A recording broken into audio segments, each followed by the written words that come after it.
Social media के जरिए fake news और हिंसक रूप से भड़काऊ बातों का प्रसार हो ही रहा है। यह एक तथ्य है, गप नहीं है। आए दिन आपके व्हाट्सएप के इनबॉक्स में भद्दी गालियां, झूठे दावे वाले पोस्ट, एक समुदाय के खिलाफ ऐसी ऐसी बातें जिससे आप भड़क जाएं, ऐसी चीजें आती रहती। कई लोगों को पता है जो ऐसे पोस्ट को सही मानते हैं, राय बनाते हैं और आगे फॉरवर्ड कर देते हैं। 2020 में इसे अलग से बताने की जरूरत नहीं होनी चाहिए।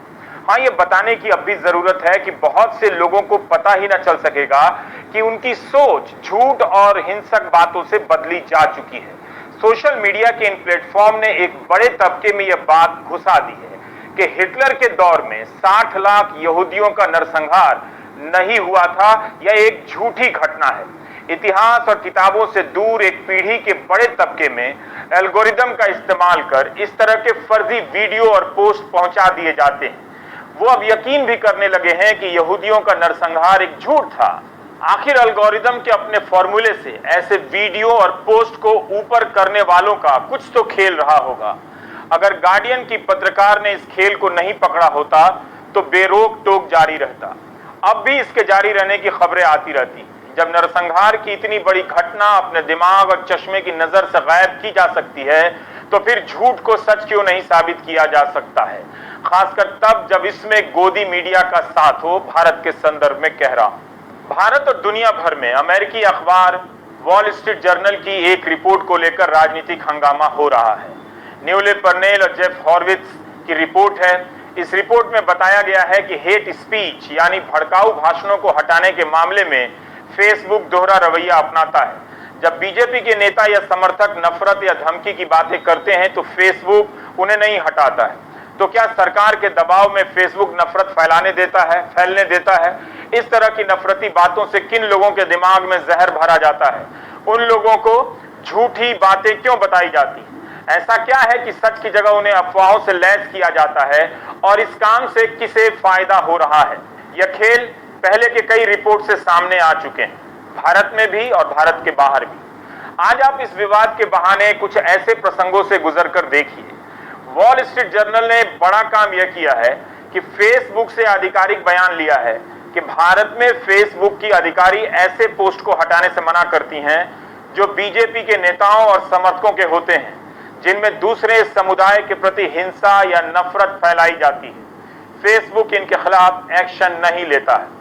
इस रिपोर्ट के अनुसार भारत में फेसबुक की पब्लिक पॉलिसी हेड अंकी दास हैं, जिनकी टीम का काम है नफरती और भड़काऊ पोस्ट को हटाना, ऐसे पेज को बैन कर देना।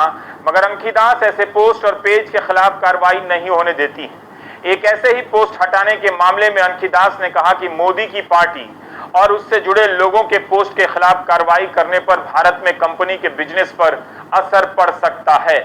कमाल की बात है कि फेसबुक के प्रवक्ता ने इसे स्वीकार किया है कि अंकी दास ने ऐसा कहा था, मगर बैन लगाने पर विचार चल रहा है।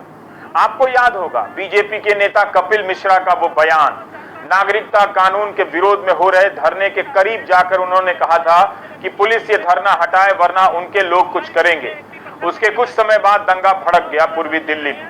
मैं आप सबके बिहाफ पे ये बात कह रहा हूँ, ट्रंप के जाने तक तो हम शांति से जा रहे हैं, लेकिन उसके बाद हम आपकी भी नहीं सुनेंगे अगर रास्ते खाली नहीं हुए तो। ठीक है? पुलिस ने कपिल मिश्रा के खिलाफ कोई कार्रवाई नहीं की, जैसे फेसबुक ने भी नहीं की। इस रिपोर्ट के अनुसार कपिल मिश्रा ने अपना यह बयान, वीडियो बयान फेसबुक पर अपलोड किया था और कई महीनों तक उनके पेज पर रहा।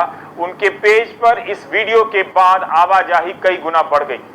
जून के महीने में मार्क जकरबर्ग ने अपने टाउन हॉल में इस वीडियो का उदाहरण दिया कि हम ऐसे वीडियो को बर्दाश्त नहीं करेंगे, जबकि वो करते आ रहे थे। उसके बाद ये वीडियो हटाया जाता है, यानी तुरंत कार्रवाई नहीं की जाती। अनंत हेगड़े बीजेपी के सांसद हैं। हाल ही में इन्होंने बीएसएनएल के कर्मचारियों और अधिकारियों को गद्दार, देशद्रोही कह दिया था।